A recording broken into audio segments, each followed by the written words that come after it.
Years earlier, Peter's passion for construction began during his high school years, working alongside his father in the family-owned business.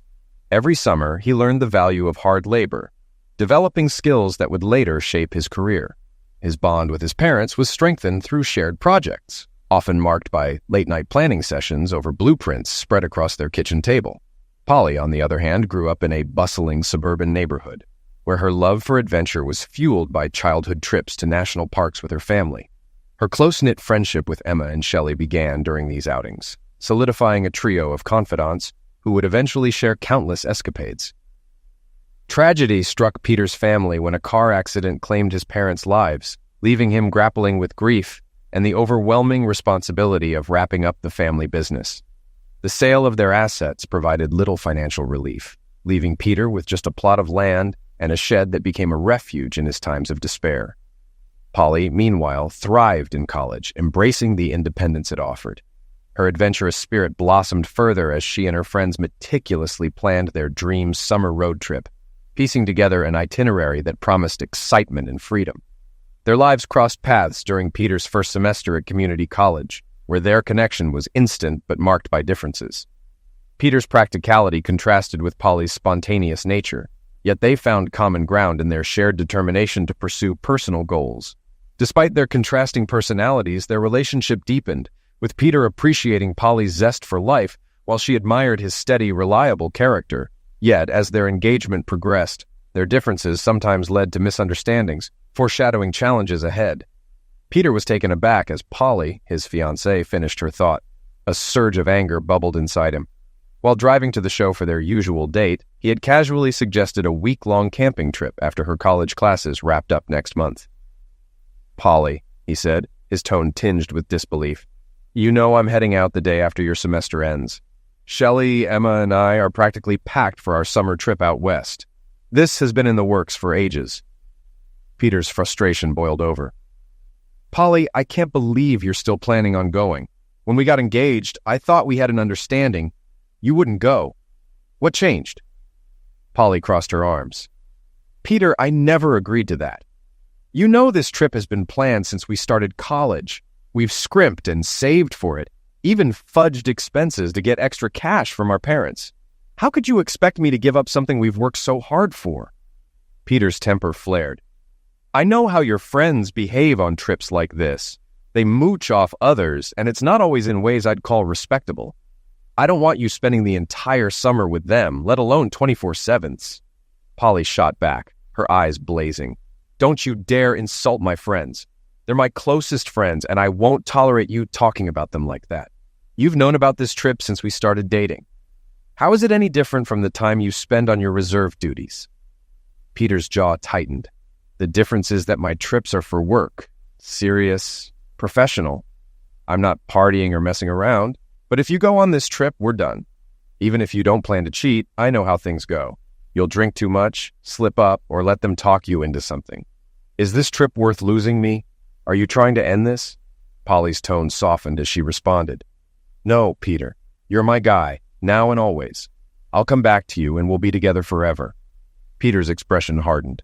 "If you go, you won't be my fiancé anymore. I won't tolerate it. Make your choice." The rest of the evening blurred for Peter. They sat through the movie as planned, but he barely paid attention. His thoughts were consumed by Polly, her trip, and past conversations that now seemed selfish and dismissive. Afterward, Peter skipped their usual routine of grabbing a snack. He drove Polly straight home, walked her to the door, and turned to leave. She reached for his arm. "Peter, what's going on? You're not staying? We didn't even stop for food. Aren't you coming inside? I was looking forward to tonight." Peter shook his head. "No, Polly, I'm not coming in. I'm not sure if I ever will again. You need to decide what you really want. But if you take that trip, you'll never see me in your house or your bed again." He turned and walked away, ignoring Polly's attempts to stop him. She trailed him, yelling, "Peter, you didn't even kiss me goodnight. Why are you acting like this?" As he reached his truck, she shouted, "Fine, Peter, be mad all you want. I'm going on the trip and that's final. When I get back, we'll set a wedding date. Get over it." She slammed her front door as he drove away in his old Ranger.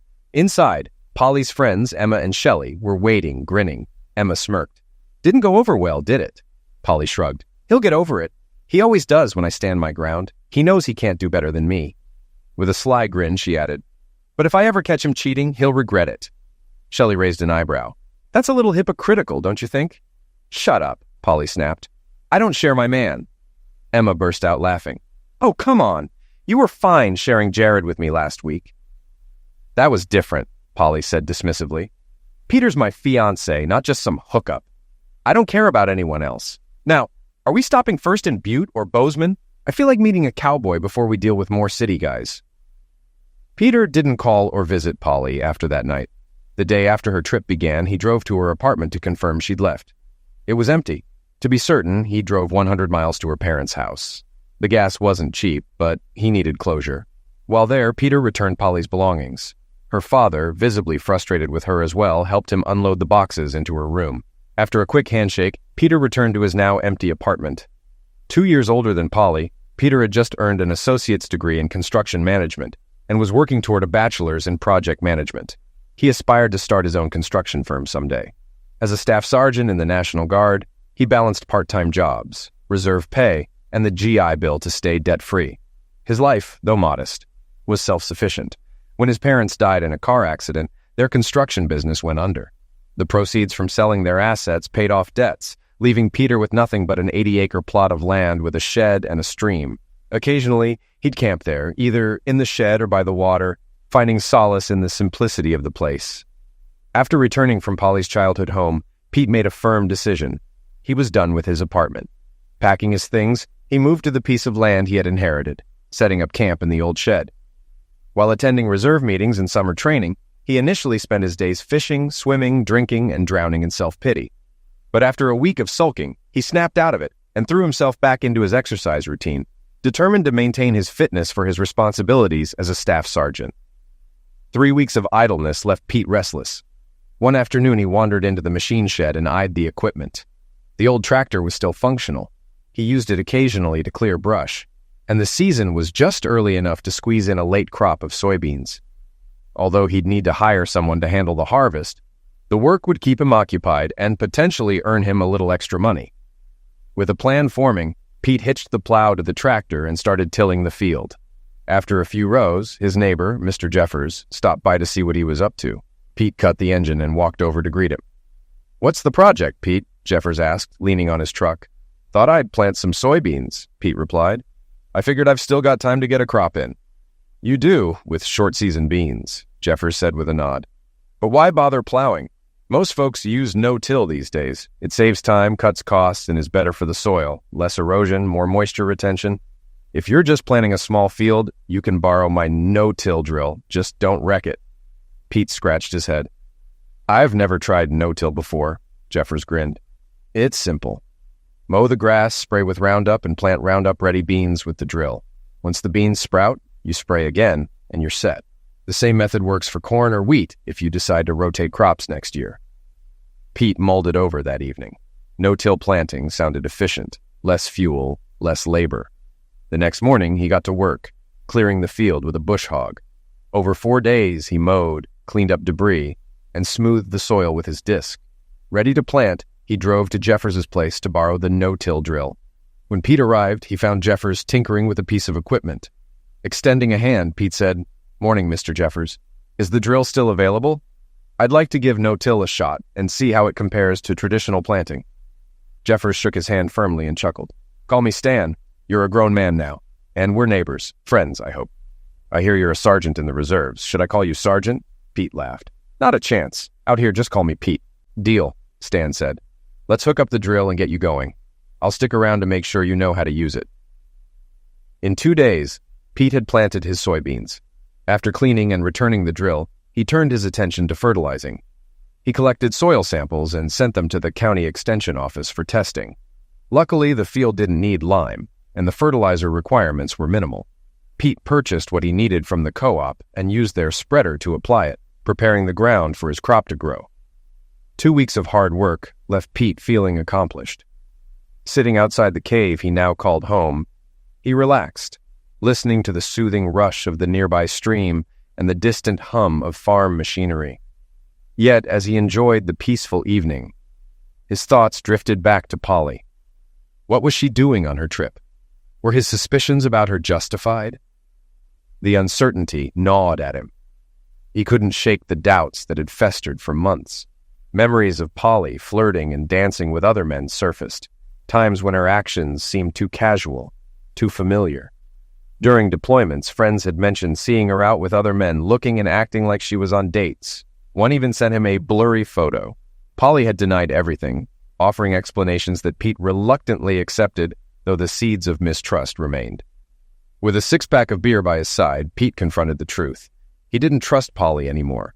In fact, he wasn't even sure he loved her. Her decision to prioritize the trip and her dismissive attitude hurt, but not as deeply as he thought it should have if his feelings were genuine. He doubted she truly loved or respected him, based on her words and actions. Determined to move on, Pete resolved not to reach out when she returned. He wouldn't revisit their old hangouts or make himself available. Polly had only been to his farm once, and he doubted she'd find him if she tried. If she did, she'd have to prove she was worth his time and effort. As the summer progressed, Pete kept busy. When not attending reserve duties, he focused on his land.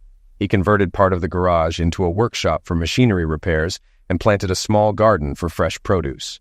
For now, he slept in the cool, comfortable cave, but knew he'd need something more suitable for winter. While renting an apartment if he returned to college was an option, the thought of leaving his land didn't appeal to him. He decided to find a way to stay through the colder months. The cave offered a scenic view, and Pete envisioned turning it into a winter retreat. Using old concrete blocks and stones, he planned to construct a sturdy wall across the entrance. He had already run electrical lines to the cave years ago, so utilities wouldn't be an issue. Measuring about 30 by 15 feet, the space was manageable, and leveling the floor with concrete would make it more comfortable. With a clear plan in mind, Pete got to work, ready to embrace his new life. At sunrise, Pete headed into town to gather supplies for his new project. He placed orders for sand, gravel, and cement to mix concrete and mortar, along with a steel door, triple-pane windows, lumber, and roofing materials for a porch. By noon, he was ready to dive into transforming the old bluff into a home. Though he chuckled at the thought of calling it a cave, it was really more of a rocky overhang than anything else. Pete's plan was straightforward. Enclose the front and back with sturdy walls, leaving a steel door for storage access. The materials were delivered the following day, and he wasted no time getting started. Using a drill, he set rebar into the rock, leveled the uneven ground, and poured concrete for both the walls and the porch. Once the initial layers dried, he filled the porch base with gravel before adding the final concrete slab. With the help of his trusty tractor, the work took just over a week. One afternoon, as Pete was smoothing the porch floor, he noticed someone cutting hay in a nearby field with surprising speed. When the tractor rolled to a stop near the stream, he was surprised to see a woman step down and splash into the water to cool off. Curious, Pete watched for a moment before returning to his work. Not long after, she approached him.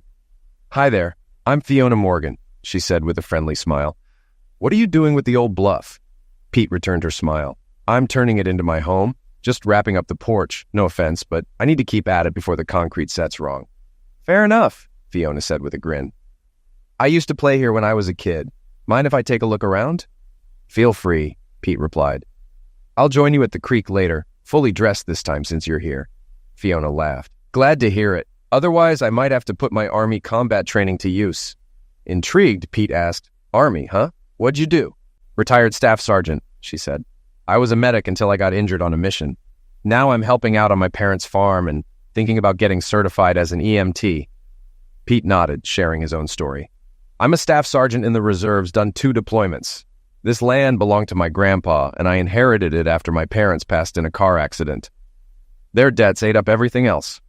I've been fixing it up little by little. This place suits me, and I might just stay here for good." Fiona tilted her head. "So it's just you and the land? No plans to settle down?" Pete chuckled. "I was engaged, but my fiancée preferred partying over commitment. She's out west now, having the time of her life. Sure, I'd like to meet someone, but I'm not in any rush. If it happens, it happens." The two continued chatting until Fiona sighed, mentioning that chores were calling her back home.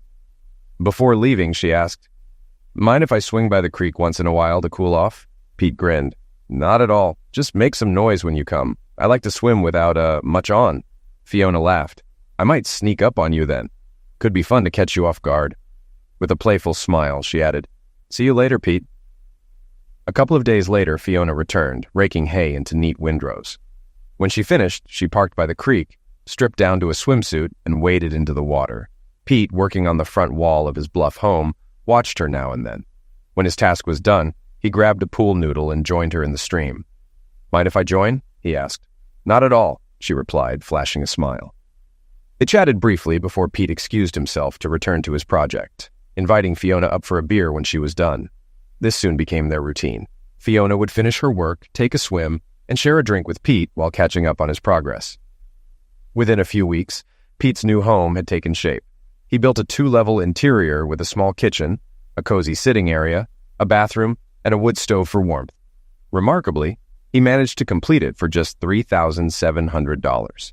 As hay season ended, Fiona's visits became less frequent, but she still stopped by the creek twice a week. Pete found himself looking forward to her visits, disappointed when she didn't show. One evening, floating lazily in the stream, he gathered the courage to ask her out. Fiona raised an eyebrow, surprised. "You're joking, right?" "Not at all," Pete replied, hiding his nerves. "But if you're not interested, that's fine. I just thought it'd be nice." Seeing his sincerity, Fiona softened. "I didn't mean to upset you. I just wasn't expecting that. You've always treated me like one of the guys. And, well, I'm not exactly the same person I was before. I've got scars, a limp, and I haven't been on a date since I got hurt." Pete smiled warmly. "None of that matters to me. I like you for who you are. If anyone doesn't see how amazing you are, they don't deserve a chance." Fiona's face brightened at his words. She wasn't in love with Pete yet, but for the first time in years, she felt like she could be. As winter approached, Pete and Fiona continued spending time together. She loved how snug and welcoming his bluff home was, and every visit brought them closer. One spring afternoon, they sat on the porch watching a thunderstorm roll in. As the winds picked up and the sky darkened, a deafening roar filled the air. The porch roof began to shake. Pete jumped to his feet, grabbing Fiona's arm. "Tornado!" he shouted. "We've got to get inside!" Pulling her to safety, Pete led Fiona to the back of the home into a small, reinforced storage room. They shut the door and huddled together on the floor. The storm's roar grew louder. Glass shattered somewhere in the house, and then everything went eerily quiet. Pete waited 10 minutes before cautiously opening the storage room door. He motioned for Fiona to follow him into the main living area. The storm's fury was evident. One of the front windows was shattered, and part of the porch roof had been blown inside. Rain and debris littered the floor, and his bed was damp, but not completely soaked. Outside, the porch roof was gone, torn away by the violent winds. Stepping into the drizzle, Pete surveyed the damage. His machine shed was reduced to rubble. Its roof collapsed onto the equipment inside. Around the property, once beautiful trees were split, twisted, or completely uprooted. Fiona came up beside him, slipping an arm around his waist and resting her head on his shoulder. "Oh, Pete, I'm so sorry," she murmured. "Let's check out the damage." Together, they headed toward what was left of the shed. As they rounded the bluff near Pete's home, they spotted their trucks. Both had sustained damage from flying debris. Fiona's windshield was cracked and starred, clearly struck by something heavy. While both vehicles seemed functional, her truck was no longer roadworthy with the broken windshield. At the shed, the scene was chaotic. Pete's larger machinery was crumpled under the collapsed roof, and smaller tools and equipment were scattered across the yard. It was clear he'd need to clear the wreckage before assessing what could be salvaged. The storm hadn't been the strongest tornado, but it was enough to wreak havoc. The shed wasn't entirely gone. Sections of metal siding and roofing remained intact, but most of the structure had folded under the storm's pressure. Curious to see the storm's full impact, Pete and Fiona climbed to the top of the bluff, overlooking the area. Fiona froze, her hand gripping Pete's arm. "Oh no, Pete," she gasped. "The storm hit our farm too. Look at the house and barns. They're a mess. I need to check on Mom and Dad." Without waiting, Fiona took off toward her truck, moving as fast as her injured leg would allow. Pete hurried after her, catching her arm. "Hold on, Fiona," he said firmly. "You can't drive with that windshield. Let's grab some tools and take my truck." Together, they rummaged through the debris in Pete's shed, gathering a chainsaw, fuel, ropes, chains, a come-along, and steel pry bars. With their gear loaded, Pete drove them toward Fiona's farm, navigating roads blocked by fallen trees. Twice, they had to stop to cut through the debris, delaying their progress. What should have been a short drive stretched into 45 tense minutes. When they arrived, Fiona's fears were confirmed. The house and outbuildings were in shambles, much like Pete's shed, mostly collapsed rather than swept away. Fiona ran frantically, calling for her parents, her voice rising with panic. Pete followed, scanning the wreckage. Finally, they heard faint shouting from beneath what was left of the house. Pete reversed his truck close to the sound, and they began clearing the debris. A large tree lay across one corner of the house, partially blocking a damaged cellar door. After cutting away the tree, Pete uncovered the cellar door, which was wedged against a staircase leading to the basement. Fiona wasted no time rushing down, shouting for her parents. Pete followed with a flashlight, and at the bottom of the stairs, Fiona embraced her parents tightly. Pete stood nearby, offering silent support as the family reunited. When Fiona's father, Seth, emerged from the basement, he stopped in shock, surveying the destruction. Fiona and her mother flanked him, holding him close as they processed the scene. Pete joined them, his voice calm but resolute. "Folks, it's getting dark and the rain's picking up again. Why don't you come back to my place for the night? We can regroup in the morning and figure out our next steps. My place isn't fancy, but it's dry, warm, and secure. I'll patch the broken window and get a fire going." They agreed, and that evening the four of them found shelter at Pete's home. Fiona and her mother prepared a simple meal on the wood stove while everyone discussed how to move forward. Pete insisted they stay with him until they had a better plan. The next day, they divided tasks. Seth and Fiona returned to their farm to salvage what they could, while Pete went to town to gather supplies. He purchased a replacement window and materials to rebuild his porch roof, filing an insurance claim for his losses. The adjuster promised to visit Pete's property and Fiona's farm within a day or two.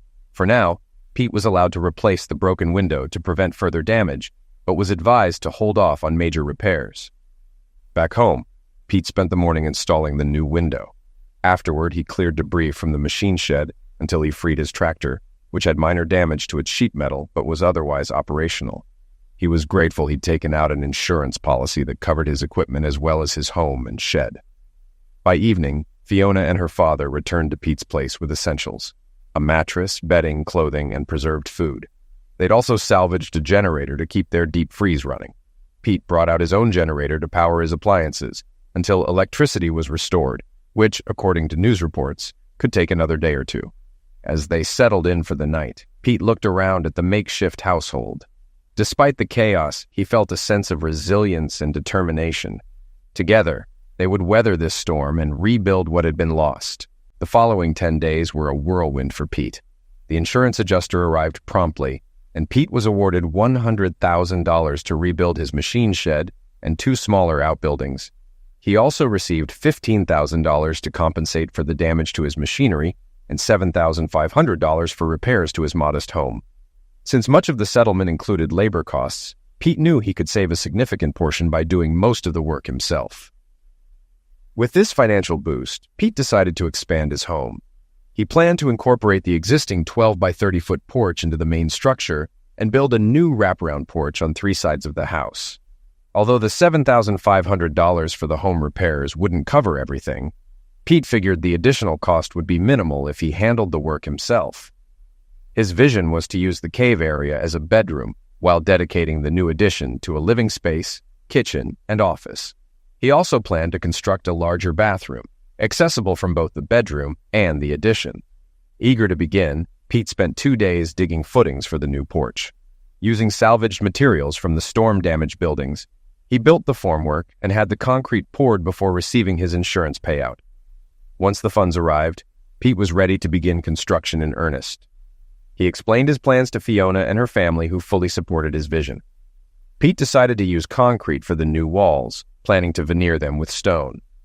Though it required a larger investment up front, he believed it was worth it. Concrete would provide better insulation and protection from future storms. By purchasing ready-mix concrete and handling the labor himself, Pete estimated he could complete the walls for around $2,500. With his military experience working with concrete, he felt confident in managing the project despite needing to rent some equipment. Within days, the concrete walls were poured and curing. Pete was preparing to remove the forms and begin roofing the addition when his plans took an unexpected turn. His reserve unit called with orders. Pete was being deployed to Afghanistan for a year. While the additional income was welcome, he hated leaving the farm in its unfinished state.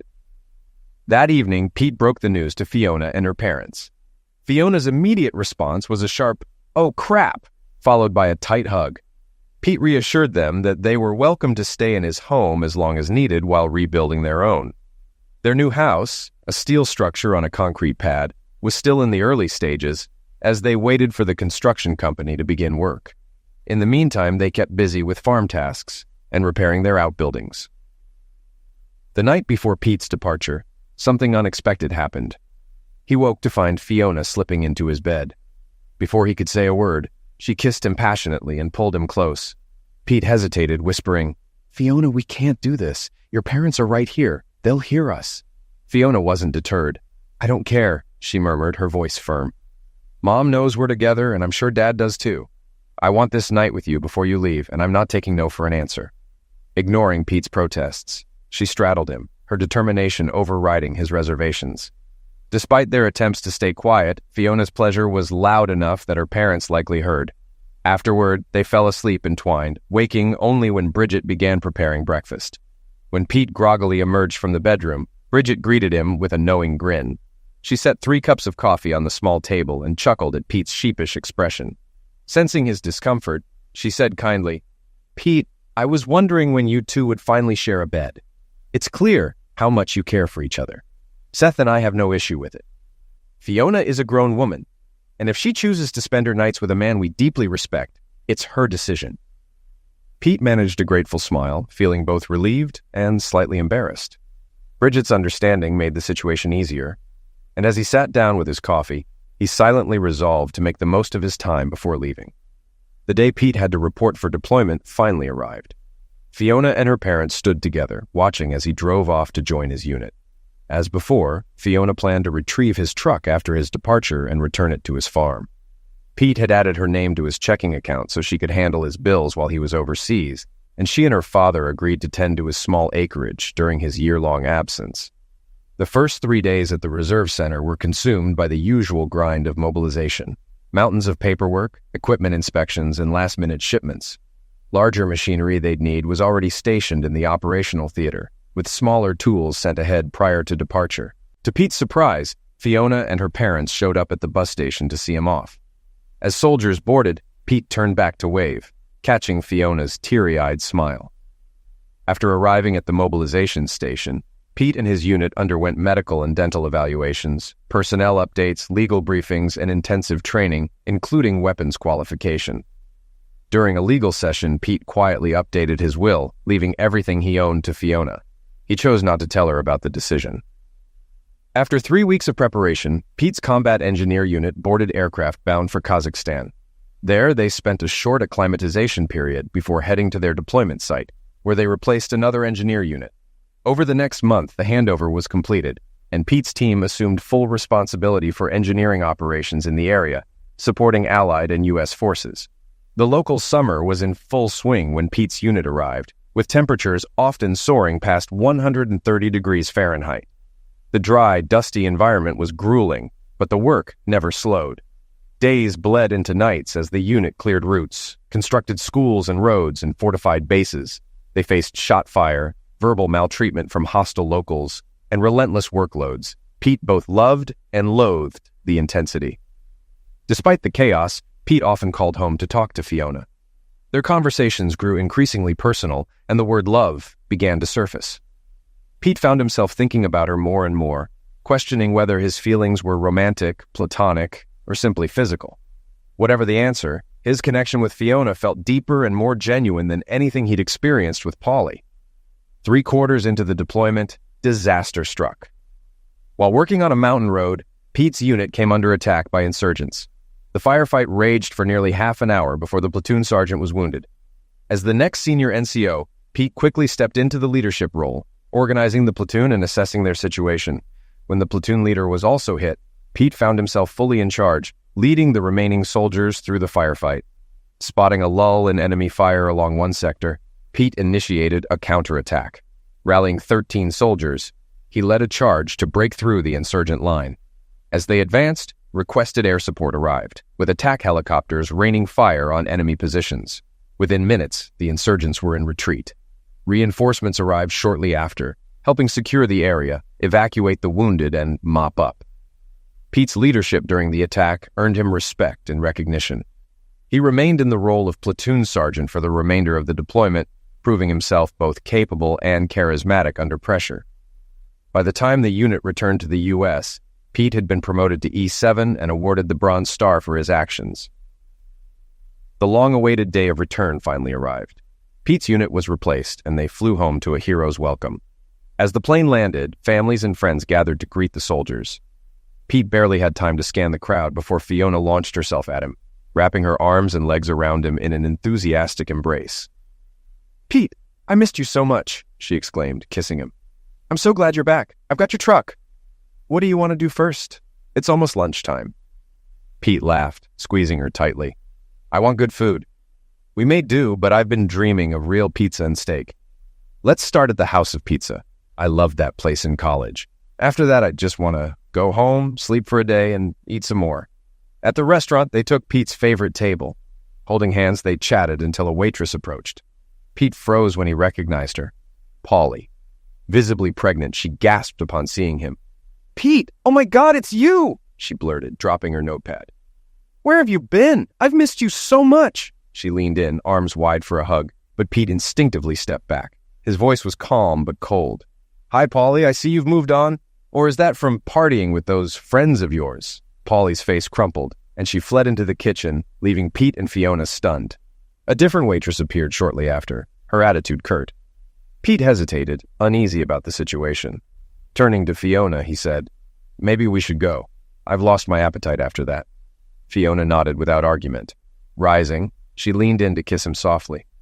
"I'll meet you outside in a minute. I need to use the restroom first." The waitress threw a cold glare at Fiona before stomping back into the kitchen. Pete waited by the door, but loud voices soon erupted from the hallway leading to the restrooms. Alarmed, he stepped closer and saw Fiona and Polly face to face, both visibly upset. Before Pete could intervene, he heard Polly's venomous sneer. "I don't know what you think you're doing with my fiancé, you pathetic little cripple. I know his unit was deployed, but now that he's back, he's mine. So step aside, sweetheart." Fiona laughed coldly. "Your fiancé? Honey, Pete wouldn't take you back if you were the last woman on Earth. You threw away your chance when you ditched him to run off with your trashy friends. You really thought he'd forgive you after that?" Her eyes dropped to Polly's pregnant belly. "What's this? Trying to trap him into playing daddy for your kid? Or is this just one of your souvenirs from your adventures? Face it, you're done here. Now get back to the kitchen and earn your paycheck, or better yet, go find another sucker to fool. Pete's mine." Fiona's voice turned steely. "And just so we're clear, I'm a retired Army sergeant. I've dealt with worse than you. Don't make me regret being polite."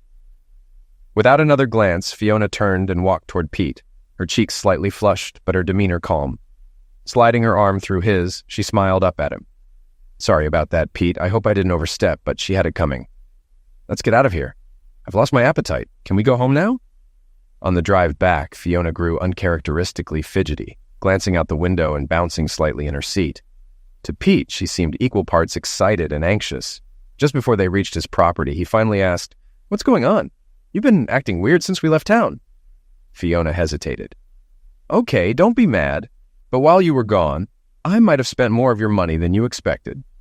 Dad and Mom thought it was a good idea, and, well, I kind of went all in.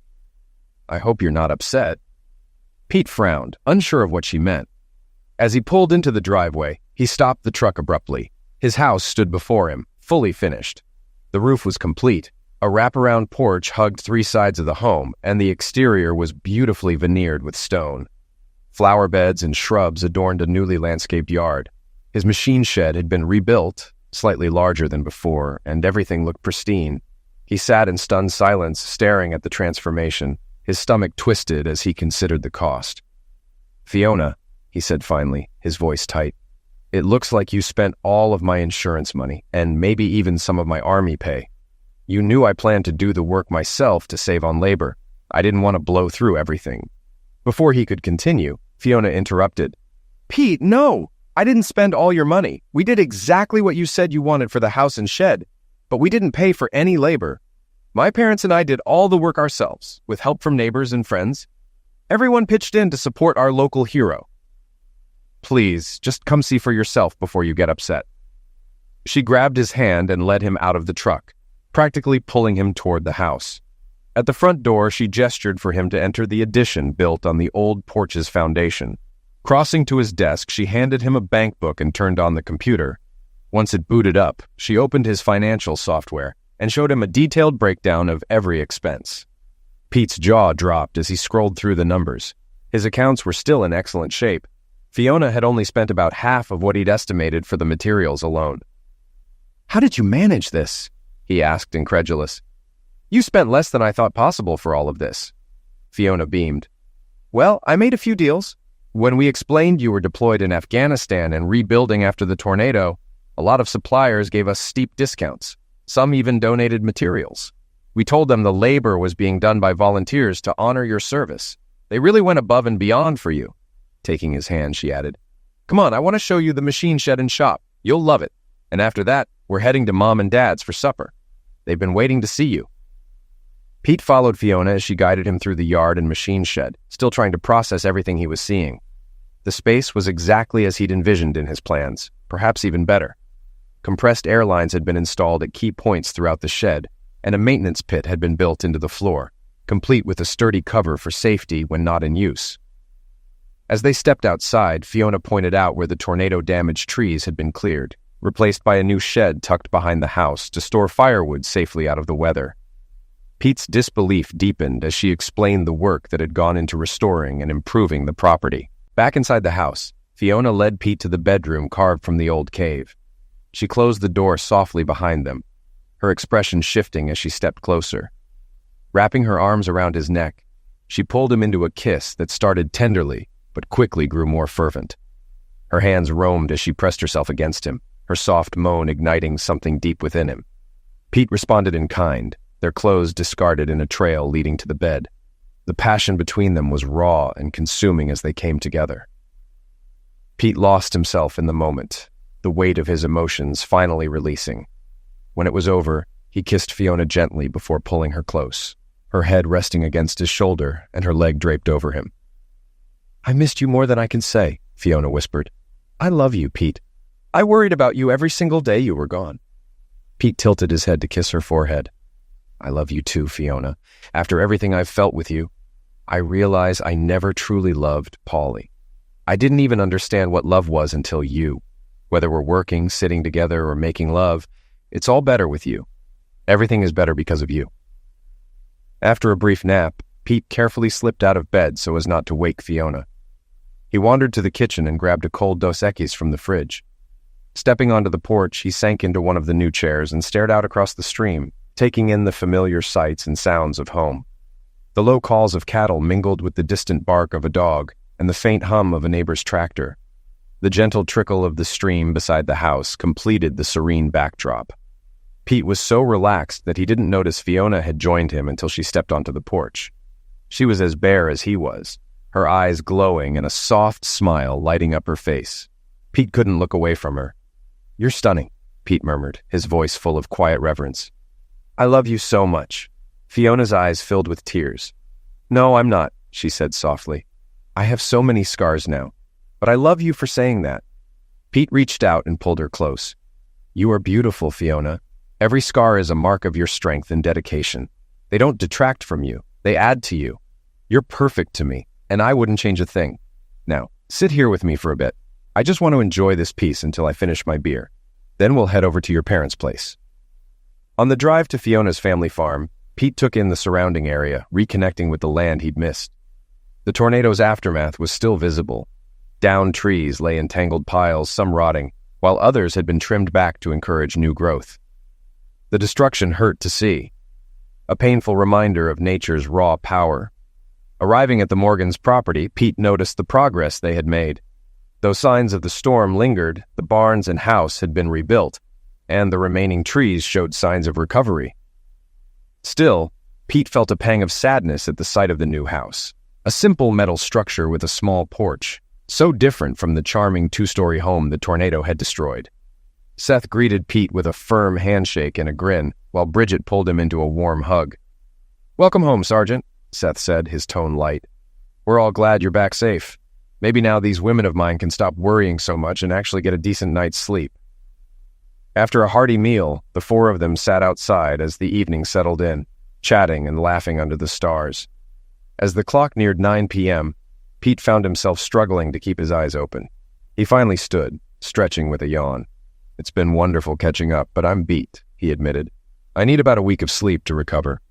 Thank you for the amazing dinner and for making me feel so welcome."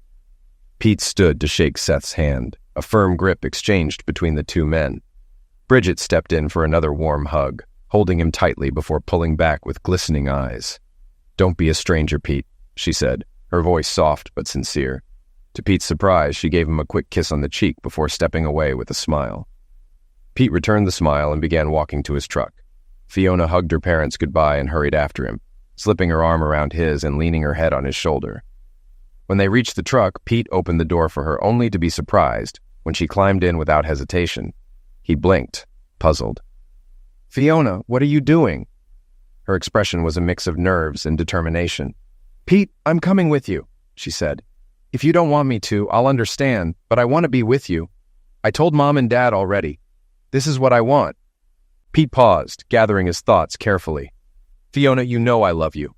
I'd love nothing more than to take you home with me tonight. But are you sure this is what you want? We need to think this through about what people might say, how your parents or the neighbors will react.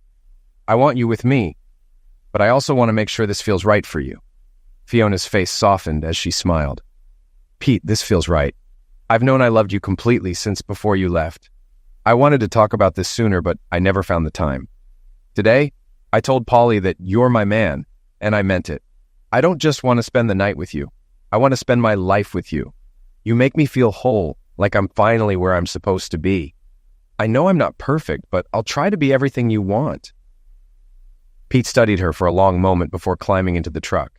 As he started the engine, he glanced back toward the house. Seth and Bridget stood together, watching. Seth's arm was wrapped protectively around Bridget's shoulder, and they waved as Pete looked their way. Bridget leaned into Seth, resting her head on his chest as they stood silhouetted against the porch light. Pete nodded and turned onto the road, Fiona scooting closer to rest her head on his shoulder and placing her hand lightly on his thigh. When they arrived at Pete's home, they walked arm in arm to the front door. Fiona flipped on the light as Pete headed to the couch where his duffel bag still sat from earlier. Digging through its contents, he tossed items onto the floor until he found what he was looking for, his right combat boot. Turning it upside down, he shook it until a small box fell into his hand. Holding the box tightly, he walked over to Fiona, whose expression was a mix of curiosity and surprise. Pete opened the box, revealing a ring. Fiona gasped, her eyes widening. "Fiona," Pete began, "I've told you before that I love you. I was planning to do this soon, but since you're here with me now, it feels like the right time. If we're going to share this home, I think it's only fitting to make it official. Fiona, will you marry me?" Tears welled in Fiona's eyes as she nodded, trembling slightly as she extended her left hand. Pete slid the ring onto her finger with care, and once he let go, she threw her arms around him, her voice barely a whisper. "Yes, Pete Johnson, I'll marry you. I've wanted this for so long. From the moment we met, you treated me like an equal, like I mattered, scars and all. You've never made me feel like just a woman to pass the time with, but a true partner. I love you for who you are and how you see me." She pulled back slightly to meet his eyes. "Now," she said with a teasing smile, "let's clean up and get some rest. We have to go to Dad's tomorrow to show off this ring and grab more of my things." Pete blinked. "More of your things?" Fiona blushed. "I hope you don't mind, but I've already moved a lot of my clothes here. While you were gone, this place started feeling like home to me. I've been staying here a lot while looking after it, and honestly, it feels more like ours than just yours." Pete laughed, shaking his head. "Well, I guess that settles it." The two headed for the shower, where they enjoyed a quick but intimate rinse before stumbling toward the bed. Their passion reignited, and they made love with an intensity that left them both breathless. As they drifted off to sleep, Fiona curled against Pete, her arm and leg draped over him protectively. Pete fell asleep with a contented smile, feeling more at home than ever before. As the first light of dawn filtered into the room, Pete and Fiona stirred, still tangled together from the night before. Careful not to wake her, Pete slipped out of bed to use the bathroom. When he returned, the bed was empty. He wandered into the kitchen, where he found Fiona brewing coffee, her hair loose and her expression serene. She looked up with a warm smile. "Why don't you sit out on the porch and enjoy the morning while I finish this? I'll bring you a cup in a minute." Pete nodded, stepping outside into the crisp morning air. The sun was just beginning to rise, casting golden rays through the mist drifting over the stream. The gentle sounds of nature surrounded him, birds singing, livestock stirring, and the melodic babble of water. Pete exhaled deeply, feeling at peace for the first time in what felt like ages. Fiona soon joined him, carrying 2 steaming mugs. She handed him one and sat down, just as comfortably unclothed as he was. Pulling her chair closer to the edge of the porch, she gave him a playful look. "So," she teased, tilting her head, "you see anything you like, soldier?" Pete smirked. "Definitely. The view of the stream and your dad's hayfield is something I've really missed." Fiona gasped in mock outrage before breaking into a grin. "You idiot! Maybe I should go inside and put some clothes on. See how you like that." Pete chuckled, giving her a mock-serious look. "Oh, no need for that. Now that you mention it, there are some other things worth admiring. But, teasing a man who's been stuck in Afghanistan and without a woman for that long might be risky. It could backfire." Fiona leaned back, laughing. "I sure hope so. How about we finish this coffee, let things backfire, and then grab some breakfast before heading to my parents'? Deal?" Pete grinned, clinking his mug against hers. "Deal." After their playful reintroduction, the two took a brief nap before Fiona got up to make what Pete proudly dubbed a proper breakfast. The spread included biscuits, ham, eggs, hash browns, and freshly brewed coffee. Once they'd eaten, they dressed and headed to her parents' house, arriving just as Seth and Bridget were sitting down for lunch. Bridget jumped up to set 2 extra places, but Fiona waved her off. "Mama, don't bother. We just finished breakfast a little while ago. We're not hungry."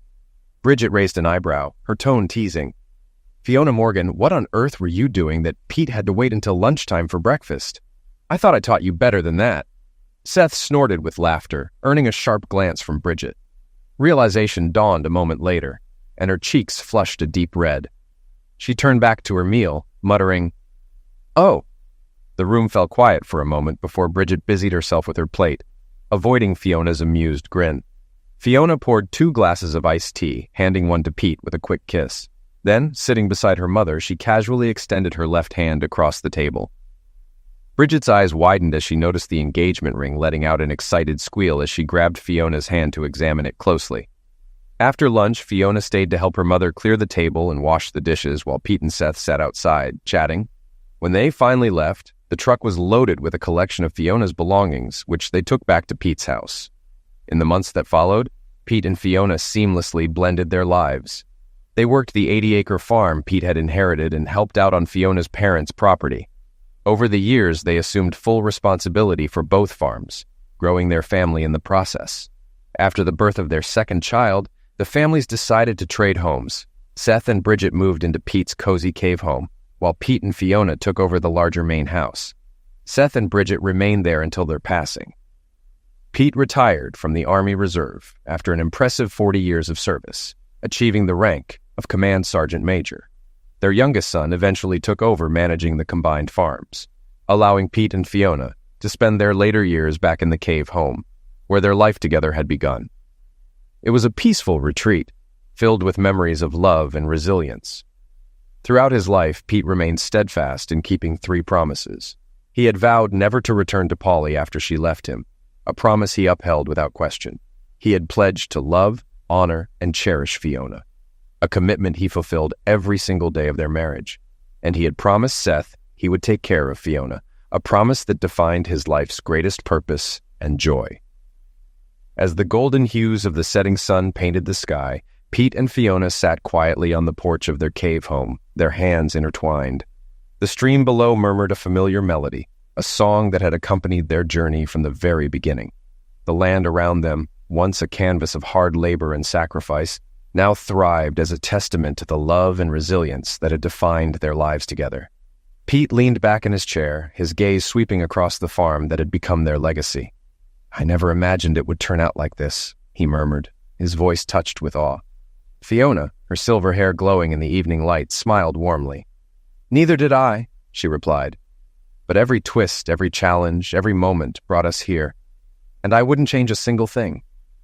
The sound of laughter carried on the breeze from the main house. Their grandchildren were playing near the stream, likely learning to skip stones as Fiona had once taught their children.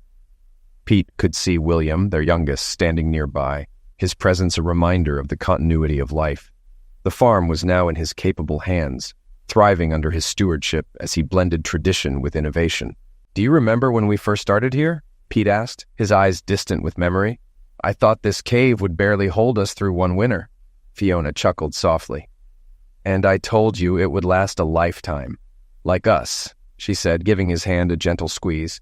"It wasn't easy, but we made it home, and we made it ours." The cave home, now more a retreat than a necessity, remained a cherished place.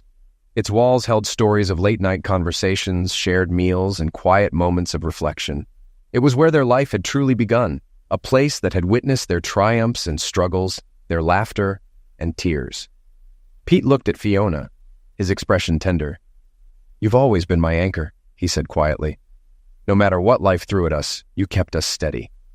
Fiona met his gaze, her eyes shimmering with emotion. "And you've been my compass, Pete. You've always shown me where home is, where it's always been." As twilight deepened, Pete thought of the promises he had made.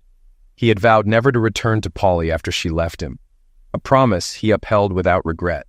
He had pledged to love, honor, and cherish Fiona, a commitment he had lived every day, and he had promised her father to care for Fiona, a promise that had shaped his life's greatest purpose and joy. The years had weathered them both, but their bond had only grown stronger. Their family, their land, and their love were enduring legacies that would carry on long after they were gone. Pete glanced toward the main house, where the lights flickered on, casting a warm glow over the yard. It was a symbol of the life they had built, vibrant and full of promise. Fiona rested her head on his shoulder, and together they watched the first stars appear in the sky. The laughter of their grandchildren and the gentle hum of the stream filled the air, a comforting reminder of the cycles of life. "We've had a good life," Pete said after a long pause. "Better than I ever dreamed." Fiona nodded, her voice soft but steady. "And it's not over yet. There's still so much more to enjoy, more to give, more to share." Pete smiled, kissing her hand gently. "As long as I have you, Fiona, every day is a blessing." And so they remained on the porch as night fell, the land around them alive with the memories of a life well lived. Together, they faced the future with the quiet confidence of two souls who had weathered every storm and come out stronger, knowing their love would continue to shine as a beacon for generations to come.